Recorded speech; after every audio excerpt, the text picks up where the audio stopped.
अब मेरे साथ हैं सत्तारूढ़ एनडीए में शामिल शिवसेना शिंदे गुट के चीफ नेशनल कोऑर्डिनेटर डॉक्टर अभिषेक वर्मा। अभिषेक जी, स्वागत है आपका। एनडीए में जो क्षेत्रीय दल शामिल हैं वो अपनी राजनीतिक पहचान बनाए रखें या रख पाएंगे, इसको लेकर के आप इतने निश्चिंत क्यों हैं, जबकि बीजेपी का प्रभाव लगातार बढ़ता हुआ दिखाई पड़ता है, इवन क्षेत्रीय दलों पर भी? देखिए, हमारा जो बीजेपी से रिश्ता है एनडीए के अंदर, वो हम अपना, क्योंकि हम दोनों का डीएनए एक ही है, एक ही डीएनए का है, हिंदुत्व का डीएनए है बीजेपी का और हमारा भी। बाला साहब ठाकरे जब पार्टी बनाई थी 1966 में, तो उसकी फॉर्मेशन हुई थी हिंदुओं की रक्षा करने के लिए, जब हिंदुओं के बारे में कोई बात नहीं करता था और भी कई और मुद्दे थे। अभी जो अब प्रोसेस हुआ है 60 साल में, इसके बाद अब सिर्फ हिंदुस्तान में 2 पार्टीज रह गई हैं जिसमें हिंदुत्व की बात होती है और नेशनलिज्म की बात होती है। वो है बीजेपी एंड शिवसेना, हमारी वाली एनडीए शिवसेना शिंदे गुट। हम लोग इसलिए हैं क्योंकि हमारा बीजेपी का रिश्ता, हमारा और बीजेपी का रिश्ता एक बड़े भाई और छोटे भाई का रिश्ता है। बीजेपी को हम अपना बड़ा भाई मानते हैं और शिवसेना अपने आप को छोटा भाई मानती है, इसलिए हमारा एक बड़ा कॉम्प्लीमेंट्री सस्टेनेबल रिलेशनशिप है। अभिषेक जी, इसी में लेकिन एक चीज़, ये रिश्ता और भाइयों का रिश्ता भी पिछले कुछ समय में बदल गया है, क्योंकि जब ये रिश्ता शुरू हुआ था तो शिवसेना महाराष्ट्र में बड़े भाई के तौर पर और बीजेपी छोटे भाई के तौर पर आती थी, जब अटल बिहारी वाजपेयी जी के समय में की गठबंधन की अगर बात करें। आज ये रिश्ता बदल चुका है। ऐसे में आगे आने वाले समय में बीजेपी अगर एक और शिवसेना शिंदे गुट अगर एक ही तरह की राजनीति और एक ही मुद्दों पे बात करता है, तो जैसे बीजेपी का प्रभाव बढ़ रहा है, ये डर तो बना रहेगा ना कि वो पूरी तरह से इस स्पेस को ऑक्यूपाई कर लें। देखिए, ये इलेक्टोरल डायनामिक्स होती हैं, कभी हमारे संख्या ज्यादा होती है, कभी बीजेपी की संख्या ज्यादा होती है। ये इसमें कोई प्रतिस्पर्धा तो है नहीं, कोई कंपटीशन तो है नहीं। ठीक है, दीज आर इलेक्टोरल मैकेनिक्स। आपस में बैठ के ये बातें होती हैं कि इस बार आपको इतनी सीट्स मिलेंगी, इतना हमारा है, इतना रोल आपका है, ये मिनिस्ट्रीज हैं। लेकिन हम लोग ग्राउंड पे, और हमारा खुद का कैडर है, जैसे बीजेपी का कैडर वैसे है हमारा खुद का कैडर है महाराष्ट्र में, और हम महाराष्ट्र से भी बाहर अब निकल रहे हैं। तो हम लोग हमारी पार्टी इस चीज में विश्वास रखती है कि सब चीज प्रोसेस ऑफ नेगोशिएशन से सॉल्व हो सकती है, and there is no threat to each other. लेकिन अभिषेक जी, नेगोशिएशन, आप पोजीशन ऑफ पावर, यानी जब आपके पास थोड़ी सी पावर हो तो आपका नेगोशिएशन की जो कैपेबिलिटी होती है, कैपेसिटी होती है, वो बेहतर मानी जाती है। तो अगर आपके हाथ से धीरे धीरे अपनी सत्ता ही धीरे धीरे कमज़ोर हो तो आपके नेगोशिएशन की पावर भी तो कमज़ोर हो सकती है। सत्ता में आना नहीं आना ये तो पब्लिक पे डिपेंड करता है, वोटर्स पे डिपेंड करता है। अभी तो we are there to serve our voters, और ऐसा भी नहीं है, हो सकता है हमारी परफॉर्मेंस अच्छी नहीं हो कभी, तो उसमें हो सकता है हमारी सीटें कम हो जाएं। परफॉर्मेंस अच्छी रहेगी तो हम लोग आगे इसमें करेंगे। As I said, there is no competition with BJP. हम लोग एक ही घर में रहते हैं, वो बीजेपी ग्राउंड फ्लोर में है, हम ऊपर फर्स्ट फ्लोर में, रास्ता एक ही है, किचन अलग अलग है। हम तो इस हिसाब से रिलेशनशिप को मानते हैं। ऐसे में जब आप अभी तृणमूल कांग्रेस में जिस तरह की स्थिति देख रहे हैं और भी कुछ जगहों पे ऐसी स्थिति दिखती है, तो इसको लेकर के आप क्या कहेंगे? क्या क्षेत्रीय दलों के लिए चिंता की बात नहीं होनी चाहिए? क्षेत्रीय दलों को चिंता की बात, अभी देखिए जो टीएमसी में चल रहा है, टीएमसी में जो लोग बाहर निकल के जा रहे हैं, दे आर रिबेलिंग अगेंस्ट ममता दीदी, और they're expressing their faith in a double engine or a triple engine government, और मोदी जी के लीडरशिप में ये लोग अपने स्टेट को आगे बढ़ाना चाहते हैं।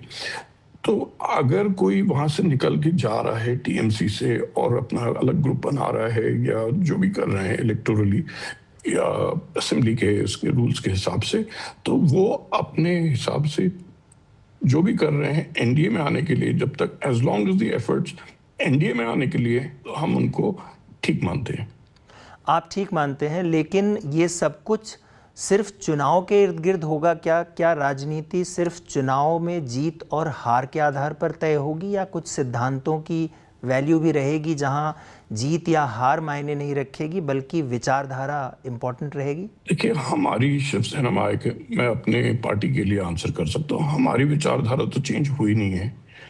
अब बाकी पार्टीज की विचारधारा किसके हिसाब से कौन चल रहा है तो उसका आंसर तो दूसरी पार्टी देगी।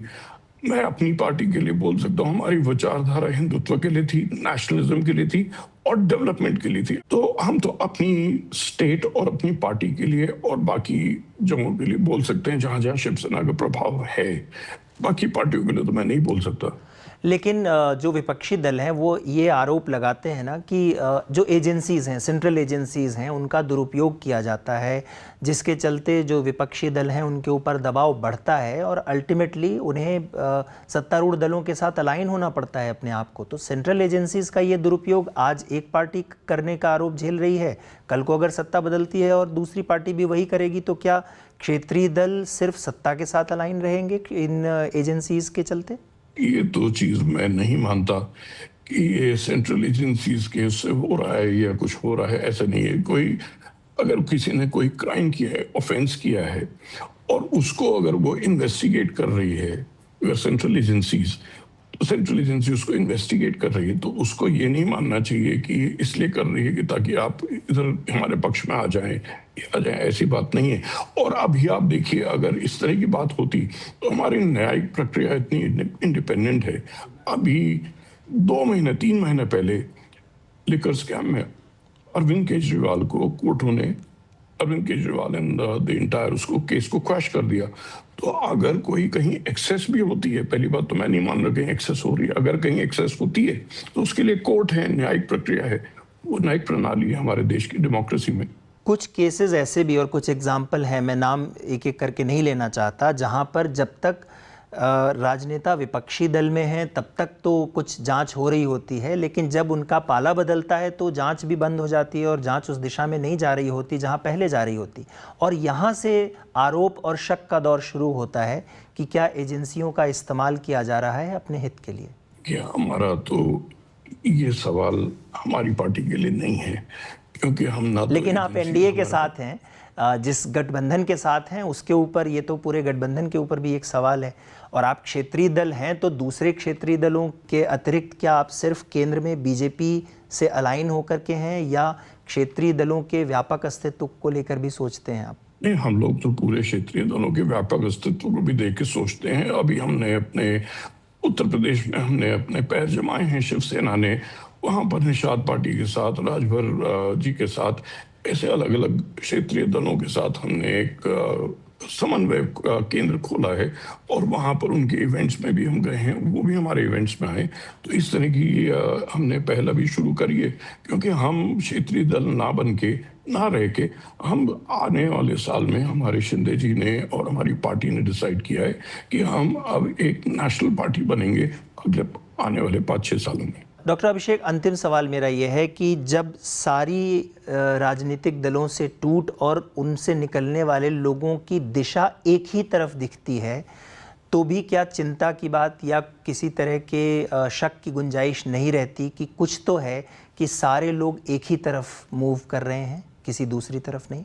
ये तो अच्छी बात है अगर हमारा परफॉर्मेंस, एनडीए का परफॉर्मेंस अच्छा रहा है, कंट्री का डेवलपमेंट हुआ है, देश का डेवलपमेंट हुआ है और दूसरे विचारधारा के लोग जुड़ के हमसे प्रभावित होकर हमारी पार्टी में या हमारे एनडीए में आना चाहते हैं तो उसका तो हम लोग स्वागत करते हैं। डॉक्टर अभिषेक वर्मा, बीबीसी से जुड़ने के लिए बहुत बहुत शुक्रिया।